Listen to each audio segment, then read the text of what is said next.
Bonjour à tous, j'espère que vous allez bien. Vous voulez être au courant de toutes les dernières actualités sportives du moment?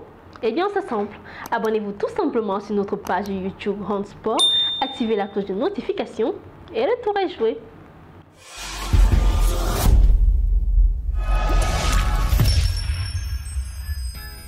Une triste note à l'entame de ce journal. Le monde du football africain est plongé dans le deuil suite au décès tragique d'Archange Achillas, jeune prodige ivoirien de seulement 19 ans.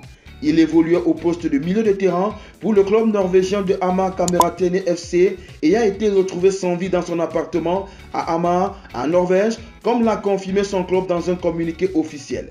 Révélé lors du tournoi interquartier Tintin 2021 au pays des éléphants, ce talentueux adolescent de 19 ans à peine était perçu comme ayant un avenir prometteur par de nombreux observateurs avant que la mort ne le frappe. Place à la Champions League africaine qui a livré ses qualifiés pour les quarts de finale avec une énorme surprise. La 6e et ultime journée de la phase de poule de la Champions League CAF 2023-2024 a livré son verdict le samedi 2 mars 2024. Les favoris ont répondu présent avec l'Espérance de Tunis, quadruple vainqueur de la compétition, le tenant du titre Al Ahly, le tout-puissant Mazembe quintuple champion d'Afrique et Mamelodi Sundowns. La grosse désillusion est venue du Maroc avec l'élimination surprise du Wydad de Casablanca, finaliste sortant dans un groupe dominé par les surprenants Ivoiriens de l'ASEC Mimosa d'Abidjan et les Tanzaniens du Simba.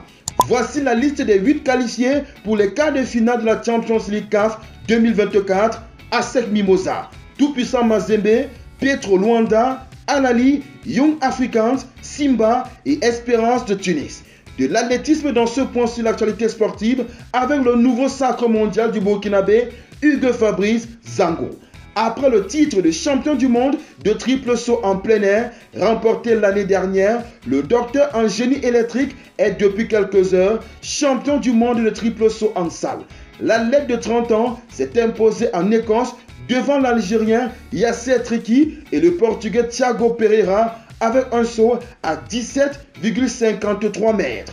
Parlons d'une autre étoile du sport africain pour clôturer ce journal.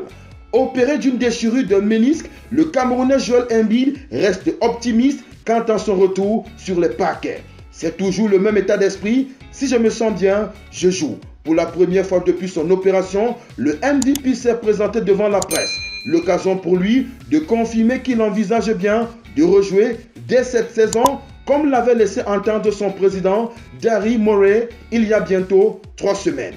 C'est le plan, assure le pivot des Sixers qui a sans doute dans sa tête les playoffs. Vous venez de regarder Hand Sport sur notre page YouTube. Vous en voulez plus? Eh bien abonnez-vous.